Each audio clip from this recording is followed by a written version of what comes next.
The federal New Democrats held a rally in Thunder Bay today with the leader, Jagmeet Singh. It was an overflow crowd at the outpost at Lakehead University. Thank you everyone for being here. My name is Anna Betty Ashnivanashkum.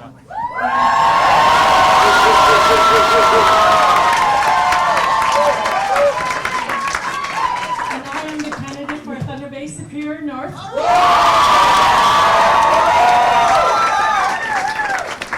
And on behalf of the NDP and all of you, I want to acknowledge the traditional territory that we are on of the Anishinaabe people of Fort William First Nation.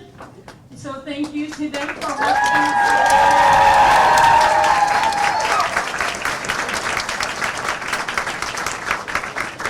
There are, aside from all of you special people, there are a few that I would like to mention.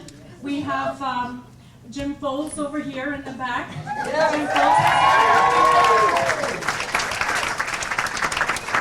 And we have Ian Angus as well, who's here, who has served as people as well as the NDP.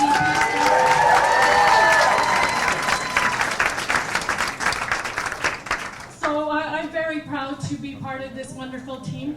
You know, as a person that has lived in Northern Ontario all her life, I have also had the honor of traveling throughout this beautiful country that we call home. And, you know, for us that live here in Northern Ontario, we have a beautiful country. And I've also had the honor of meeting with many of our people.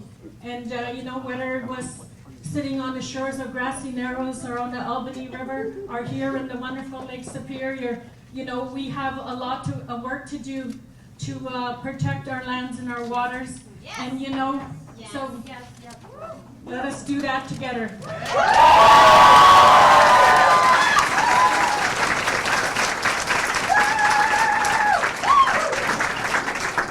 As a person of the North, I will continue to work really hard for you all because, you know, I have it in my heart. And I also will serve you with honesty and integrity because that's who the NDP represents and that's who we stand for. And so thank you very much for being here. So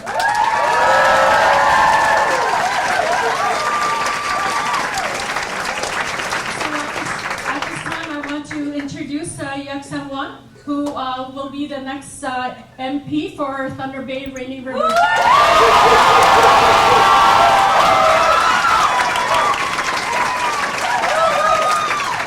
Thank you, Ms. Anna Betty, for the warm welcome from Thunder Bay Superior Shores.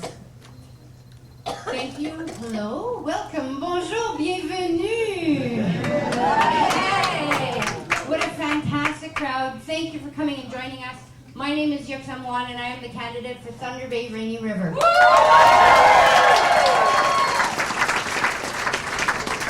I've been all over this region and I've heard people's frustrations about politicians who offer pretty words and just end up giving us empty promises. Jagmeet Singh. Jagmeet Singh is different.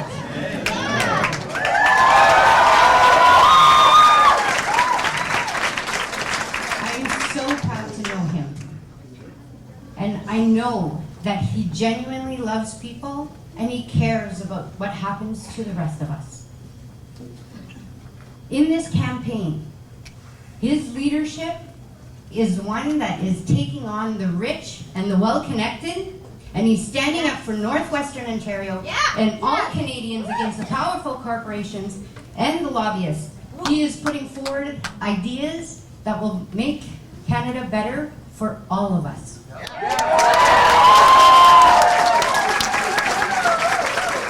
am truly inspired by your leadership and by your heart that you have shown to all Canadians.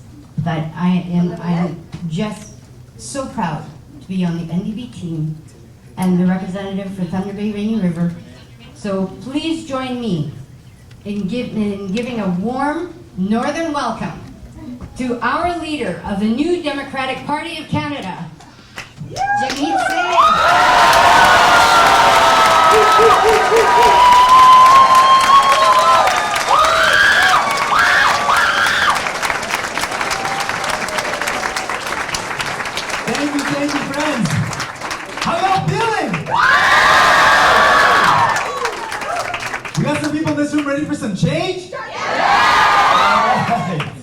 All right, before I go any further, I just want to acknowledge, when I stand up and I give a speech and I talk to all of you, I want you to realize I'm not here by myself, I'm here with a huge team.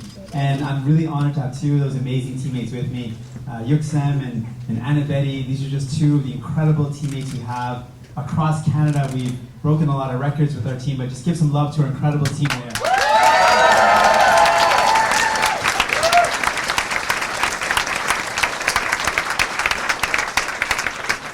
So friends, I want to share with you a little bit of what's going on. We're in an election, in case you didn't notice. and yeah, we are. And in this election, there's a lot at stake. I want to talk to you about what's at stake and what we're up against. Because as Anna Betty mentioned and Yuksem mentioned, for a lot of people, things are getting pretty tough. Right? Things are kind of hard for a lot of people. I know there's a lot of students in here who are hopeful about their future, are excited because they're in school and learning, but they're also afraid of the student debt that they're going to graduate with and how much that's going to weigh on them. And every time I meet a young person who's graduating from school and is worried about the debt that they're faced with, I feel like we made a massive mistake. We've let them down. We've let young people down. Young people shouldn't be worried about debt. They should be excited about the future. We look at families. I meet with families all the time. And I ask them what they're going through, and they tell me they're worried about the future as well. It's harder and harder to find a home. Housing is a big fear for a lot of people. And healthcare, which we're so proud of. As Canadians, we're proud of our healthcare system. But it's not always there for people when they need it. And I think about the families that I've met that can't afford medication.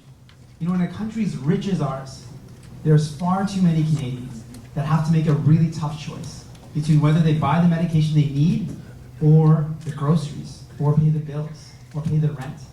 These are real decisions people are making. I remember I met this young kid, 10 years old, and he was just wise beyond his years. And he told me that he was living with an illness, and it meant that he had to take medication every day, and take injections, and watch his blood levels. And he told me, if I don't watch my blood levels, I might die, so I gotta be sure I'm on top of it. And I was like, wow, this young kid is so brave. And he could see that I was worried about him. He said, no, don't worry about me. I know how to do this. I know how to take my medication, I know how to take my pills, I know how to take the injections, I'm okay. But I'm worried about something. I'm worried about how much my medication is costing my mom and dad. This little kid, 10 years old, was worried about being a burden to his family. I was thinking about a country as rich as ours. Should that be the way things are? No. Right? And I thought, I met a woman, she's pregnant, and her doctor prescribed her medication. She's got coverage, she's got health benefits, but her coverage doesn't cover the medication she needs. So she's paying hundreds of dollars a month for this medication that she needs to take. She's also feeling the weight and the burden of it. And I think about the families that I meet that put off dental care. I meet so many people that say, it costs too much, I'm just not going to do it. Kids that need dental care don't get it because their families can't afford it. And again, I think about the country as wealthy as ours, a healthcare system that covers you when you need to get open heart surgery, but if you walk into the surgery, if you walk into the emergency room because your teeth are hurting, there's no help. And I think about, families, the young people, they're worried about the environment. They're worried about our planet. And they're demanding that leaders take action because leaders have let them down. And they're also worried about the future. We just saw climate action where thousands of kids took to the streets demanding action. And I think about all these stresses that people are going through. The fact that families can't afford childcare, they can't get the health care they need. And I think about, what choices do they have? Well, we know that, there's the liberal option. And Mr. Trudeau, he says a lot of nice things. I'll admit that. He says a lot of nice words. But has he delivered on the real action that he promised? No. Right? And I think about one of the biggest shames. He's talked about his relationship with Indigenous people. He said that was the most important relationship. And he said that again and again. And then recently, over the past couple of years, the Human Rights Tribunal found that he had contravened the basic rule that Indigenous kids should get equal funding. He broke that, and they said, well, you've got to pay up. You've got to make sure Indigenous kids get equal funding. And there was one order that he ignored, a second order, 4 orders that he ignored, and then recently there was a landmark decision that said, pretty obviously, that Indigenous kids should get equal funding. And guess what Mr. Trudeau did with that landmark decision? Took it back to court. He's taking Indigenous kids back to court. Shame. And then for families that can't find housing, he said a lot. He promised that he would invest in housing, and then we researched that promise. Guess what? It turns out that his commitment to invest in housing is actually 19% less than what Mr. Harper invested. Shame. So So Mr. Trudeau is actually putting less money in housing than the Conservative government. And so I look at the decisions he's making and I'm saying, you know what? The pretty words and the nice promises aren't really backed up with action. He says that he wants to lower the cost of medication, and he promised to change the list of countries that we compared to set prices. 4 years later, he didn't do it, and I was wondering, why didn't he do it? It turns out he met with pharmaceutical companies and big pharma and big insurance lobbyists over 875 times. And so obviously he abandoned that promise again. Again and again, Mr. Trudeau says nice things but doesn't deliver on it. And it's becoming more and more clear. Mr. Trudeau is not working for people. He's working for those at the very top, the wealthy and the powerful, making their life easier, and it's making everyone's life harder. And I think about students that are worried about their tuition fees. You know what Mr. Trudeau's done in the past 4 years? In 4 years, the federal government has charged prime plus 3% on student debt. So effectively, Mr. Trudeau has profited off of student debt on the backs of students in 4 years, $3 billion. But here are his choices. He takes from students $3 billion, but last year, he forgave $6 billion in corporate loans. Take that in. Students, he says, you've got to pay interest on your student debt. You've got to pay up $3 billion. But to wealthy corporations, he says, you know, it's okay, I'll forgive $6 billion of your loans. These are the choices that he's making. This is not a coincidence. This is not by chance. These are choices he's making. And I put it to you, I think his choices are wrong. I think it's time for some better choices.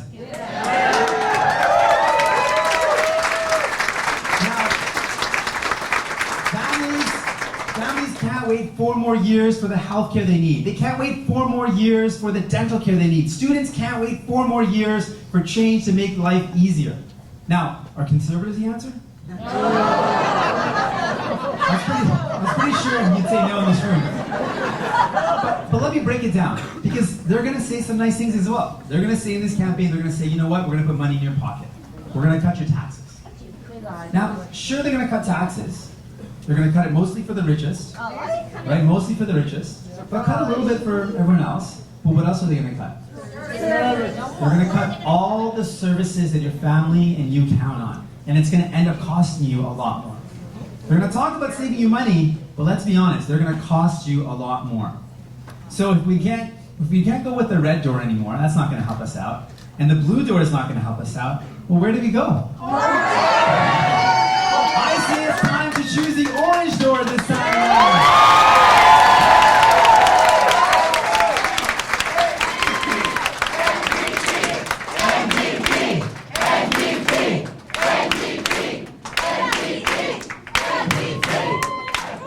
So friends, I want to say to you this. This is my commitment to you.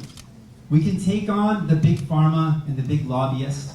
We can take on the insurance lobbyists and say to Canadians this, that if you live in this country and you need medication, you should use your health card, not your credit card. We are going to deliver national pharmacare for all in 1 year. We're going to deliver dental care for all the families that can't afford it right now. We're going to deliver that right away.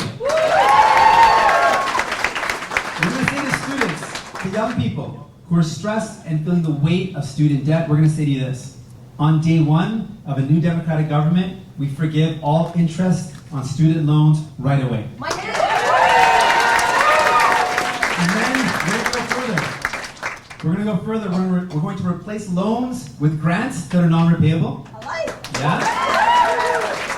And we're going to move towards a future where there's no barriers to education, where young people can go from kindergarten to career without barriers, and that means free tuition. My friends, in this election, liberals are going to tell you, they're going to make you afraid. They're going to scare you into settling for less. They're going to say, oh, the conservatives are so scary, don't go for them, vote for us. They're going to scare you into settling for less. Do you deserve less? No. Do you deserve more? Yes. All right, then let's get more. Let's get universal health care that covers you when you need it. Let's invest in housing. Let's invest in our young people. Let's invest in people instead of powerful corporations. My friends, the reason we're going to do all of this is we're going to do one other thing too. And we're not afraid to say it. We're going to ask the people at the very, very top to pay a little more. We're going to put in place a super wealth tax. For those who've got over $20 million in fortune, we're going to ask you to pay a little bit more. I'm pretty sure that's not anyone in this room. But if it is tough, we're going to ask you to pay something. Because we believe that the wealthiest in our society aren't paying their fair share. Middle class, low income, working people are paying enough. Small businesses are paying enough. You don't need to pay any more. But the richest in our society have got away with not paying their fair share for too long. That ends now.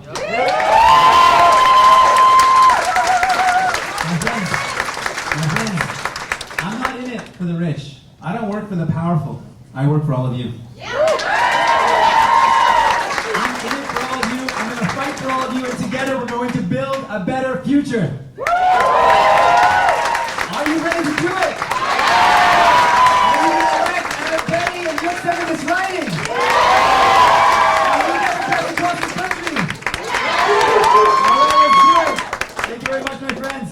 Let's make this happen.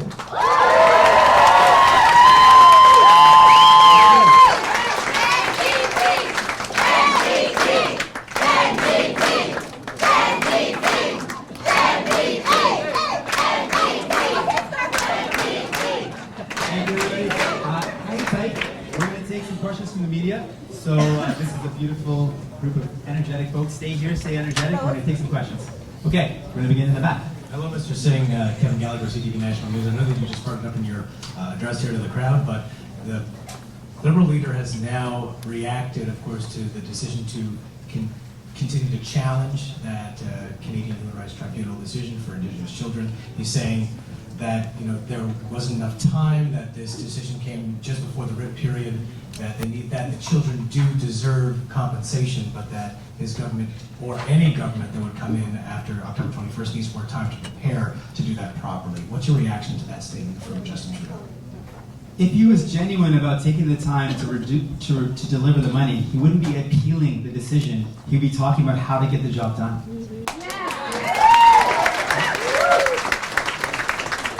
If the question's about taking the time to make sure that the equal compensation was delivered, that could be done. But what he's doing is he's challenging Indigenous kids. He's taking Indigenous kids to court. That's just wrong. That's wrong. En français, oui. Donc, si M. Trudeau a voulu vraiment de donner la justice, de financer dans une manière équitable les enfants autochtones, elle pourra le faire. Mais ce qu'elle a décidé de faire, elle a décidé de faire l'appel de la décision. Et ça, c'est tort. Just for a follow-up, I'm not sure if I've had a chance to actually read the appeal that's been filed. But the government in the appeal claims the tribunal erred in 6 different ways. I'll just read out one of those for you and get your reaction, please. So I think most telling for myself, I suppose, that the tribunal erred in determining that discrimination is ongoing with respect to funding for child and family services on reserve. So what's your reaction to that, one of those aspects of the appeal that's been filed? So just to repeat, the filing is saying that the injustice in funding is not ongoing, is what Mr. Trudeau's government is claiming. And that's just simply wrong. We have the evidence, and the tribunal decision shows that the funding for Indigenous kids is far less than what we would expect for anyone else. And it always has been.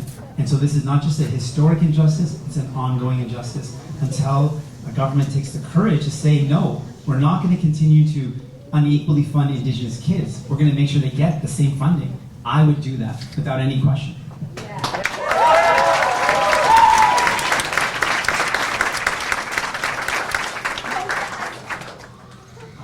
Mr. Singh, good afternoon. Good evening. David from CBC News. Good evening, David. Premier Rachel Notley, former Premier Rachel Notley has said that she isn't sure whether or not she's going to vote for the NDP government in the federal election. Are comments like that helpful? Just means I gotta work harder. It's all good. I'm gonna convince her. I'm working hard for people, and I know, in all honesty, Premier Notley, she did an amazing job. She fought hard for people. She made it clear, yes, in Alberta, she made it clear that Democrats put healthcare and education and young people as a priority. She did a host of amazing things. all the same things we want to do at the federal level. We disagree on one point, but there's so much that we have in common, and it's okay. I'm going to keep on working hard. I don't take anything for granted. I don't take anyone's vote for granted. Unlike liberals and conservatives, who just assume that one person's going to get in, and then the other one's going to get in, I don't take anything for granted. I've never taken anything for granted in my life, and I don't take people's votes for granted.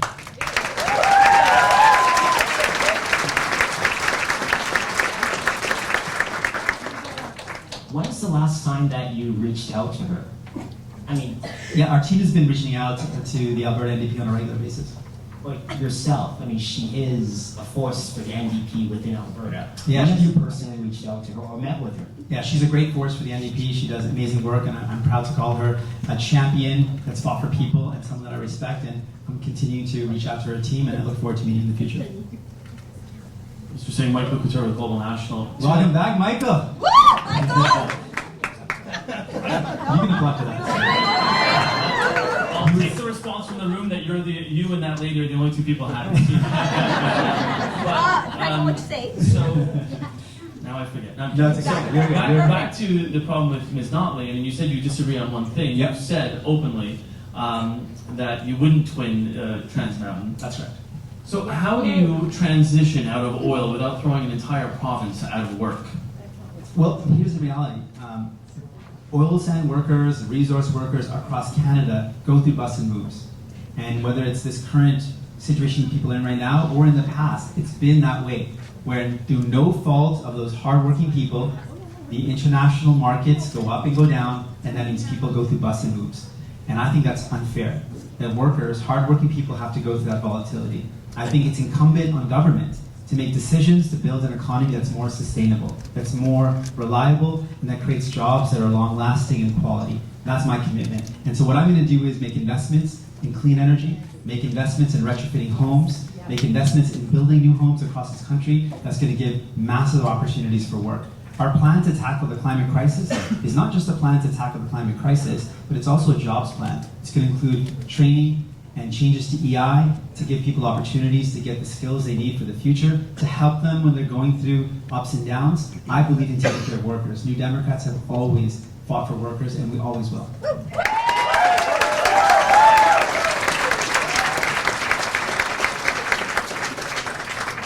But one can make the argument that if Ms. Notley is not ready to support you yet, that means that potentially your decisions that you've made and your positions you've taken, have you decided that you just don't need Alberta votes? Not at all. I need everyone's votes. Like I said, I don't take anyone's vote for granted. I want to fight for everyone in this country. I don't want to fight for everyone's support because I believe we can make investments in people. And what we've seen in Ottawa has been decision after decision that's made life easier for the wealthy, made life easier for the powerful, but it hasn't made life better for everyone else. It's in fact made life harder for everyone else. I want to change that. And I know that the plans we have are going to save money for families in Alberta, here in Ontario, across this country. I'm confident that our universal pharmacare plan, our dental care plan, our plan to build housing, our plan to tackle the climate crisis are going to lift up people and create better opportunities.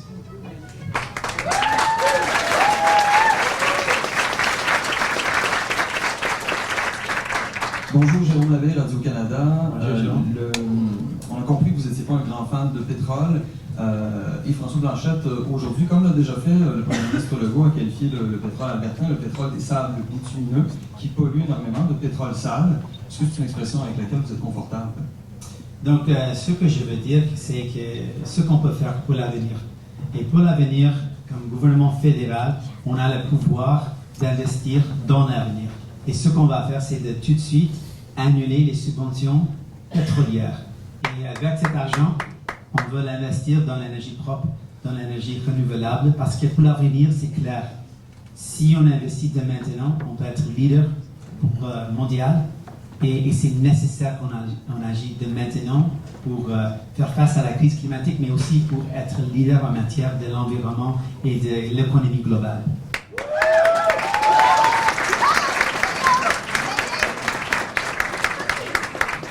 Est-ce que vous prenez l'engagement d'aller en Alberta d'ici le 21 octobre? Est-ce que je prends l'engagement de faire quoi? D'aller en Alberta d'ici le 21 octobre. On a déjà allé en Alberta jusqu'avant l'action s'était déclenchée. Donc j'ai hâte de retourner et on va vous donner les détails de nos engagements pour l'avenir, où on va aller. Donc, on peut le partager. In English, please. Yeah, so we have, I have been to Alberta recently, just before the election started. We have a great candidate out there who's awesome. We spent time at the Fringe Fest and met lots of folks, and I would love to get back out there again. I'll give you the details of where we're headed next. To be honest with you, I only know 1 or 2 days ahead of time where we're going, but I'm sure my team can give you those details. James Murray from Net News Ledger. I'm a former Albertan, but I'll ask you a Northern Ontario question. Sure. Boil water orders in northern communities across Ontario have been going on for 25 years. There's people in communities who have never had a drink of fresh water from a tap. Communities like Attawapiskat, where having a shower, they tell you leave the windows open. What would you do to solve that problem? I want to take this question very, very seriously. We're in 2019. We're in a wealthy country with massive amounts of technology. I do not accept any excuses from any previous governments why this cannot be tackled. I believe that we need to immediately move to address the injustice that is happening across this country, particularly in Northern Ontario, immediately ensure that everyone, every Indigenous person has access to clean drinking water. I don't accept any excuse that says otherwise. I know it can be done, we will get it done.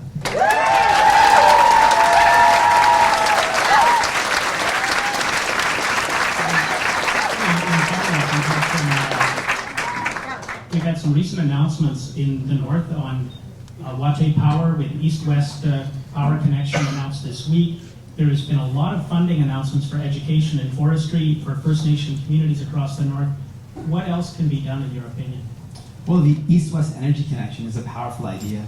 We've got massive amounts of clean energy that's renewable, that's being produced in Manitoba, that's being produced in Quebec, and it's not connected east-west across Canada. So one of our commitments in our climate bank, which we're going to seed with $3 billion, is to make sure that that's a reality, that we actually connect the vast amounts of clean energy we have in BC, in Manitoba, in Quebec, with the rest of Canada. We want to be leaders in ensuring this happens, and at the federal level provide leadership and provide the financial support to make this happen. I think that would be a massive thing to do. We also want to make sure with any project, that when we move forward with any project, it has to recognize there's got to be a community benefit. And that community benefit has to speak to Indigenous communities as equal partners, not as a top-down approach, but as equal partners, nation to nation. We need to build with that type of relationship.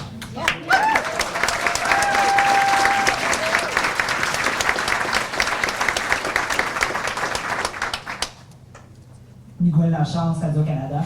Bonjour Miguel. Donc, je voudrais avoir la réponse au sujet des avis d'ébullition. Qu'est-ce que le gouvernement néo-démocrate fera pour mettre fin à ces avis d'ébullition dans les communautés autochtones du nord de l'Ontario?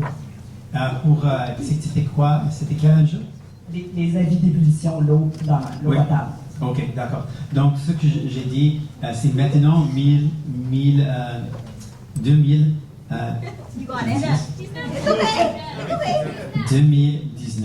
C'est maintenant 2019.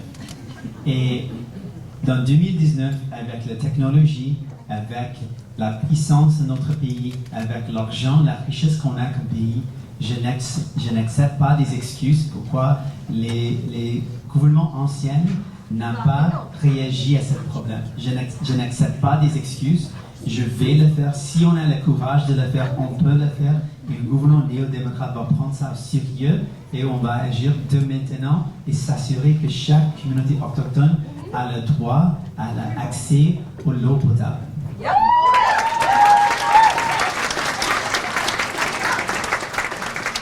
Hi, it's Jeff Waterfield at Country 105 and 99.9 Bay Newsroom. By the way, local media. We have a Bombardier plant here, and it's kind of rough shape. There is Canadian content that has been discussed by other politicians.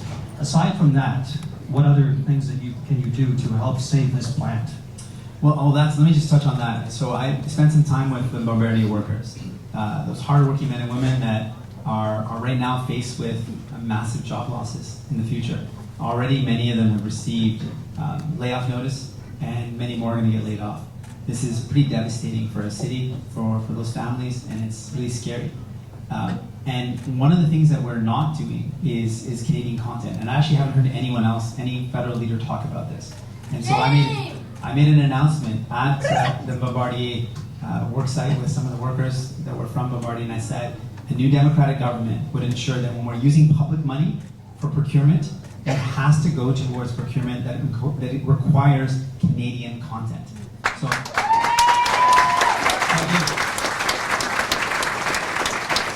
I gave one example, a concrete example. We've got Via Rail is a train company that we own, and there was a tender for $1 billion to buy new trains. Now, Bombardier makes some of the best trains in the world, but instead of using our public money for a public crown corporation, something that we own, to go to a Canadian company, or at least some Canadian content, the entire contract, $1 billion, went to Siemens, a German company. Now, I think that's wrong. I think it's wrong that we're spending public money on public procurement for something that we own, not on supporting Canadian manufacturing. So this is a clear example of how we can create Canadian jobs by requiring that if we're spending our own money, our public dollars, there has to be a procurement process that requires Canadian content. I think that is a powerful way.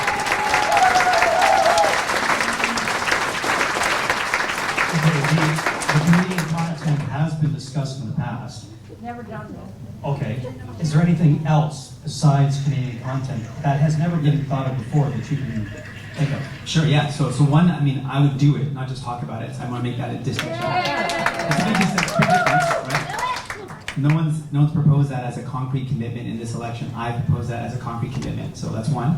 But secondly, we know we need to tackle the climate crisis. One of the ways we can do that is by investing massively in public transit. And so our commitment at the federal level is to invest massively in electrifying public transit and building public transit.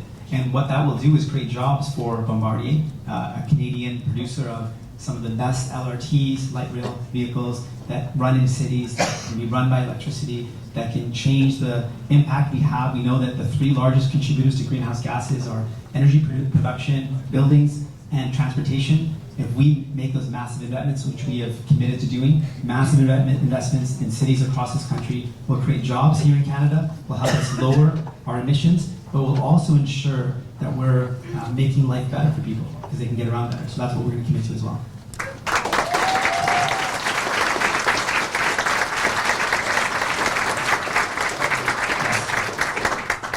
Hi, Doug Isaac with TV News Watch. The northern communities are seeing an outpouring of people who are leaving due to the high cost of living, the loss of jobs.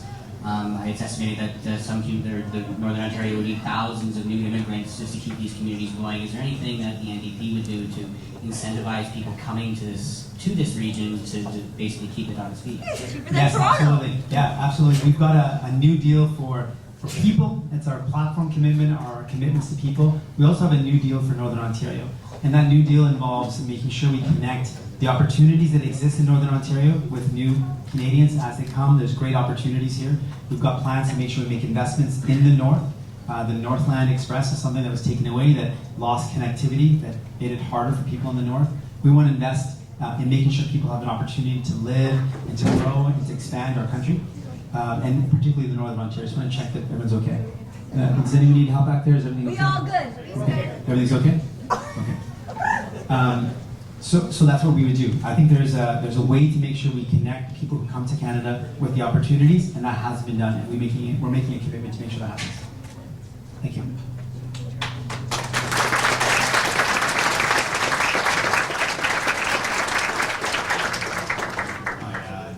Kevin Gallagher again, but I actually have a question for one of my colleagues at CTV Vancouver, and then I may have a follow-up to it. Sure. So they're going to be covering a large protest from Greenpeace at the Burnaby Mountain. So they want to know what your message is to British Columbians about the Trans Mountain Pipeline project. I've made it really clear this is a project that I don't support, I'm opposed to. For a number of reasons. It's one that threatens the BC coastline. It threatens the beautiful BC coastline with diluted bitumen oil, which we don't know how to clean up, and if there's even one oil spill, it could devastate thousands of jobs and all the marine diversity along the coastline. It's also something that does not respect Indigenous rights, and Indigenous communities are essentially being exploited. Their rights are not being recognized, and they've been challenging this in court. And it also, for me, I think we've got to invest in projects that create jobs that are not just rip and ship jobs, that create value-added jobs. And this is another raw resource being exported as opposed to adding value. So for these reasons, this is a project that I do not support, and I'll continue to fight it, and I want folks to know in BC that I've got their back.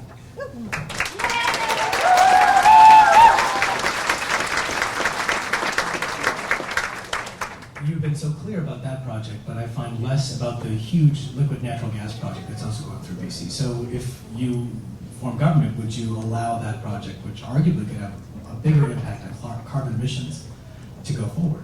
So with respect to that project, what I've said is two things. One, I would immediately end fossil fuel subsidies. On day one of a democratic government, I wouldn't be spending any of our public dollars on fossil fuel sectors.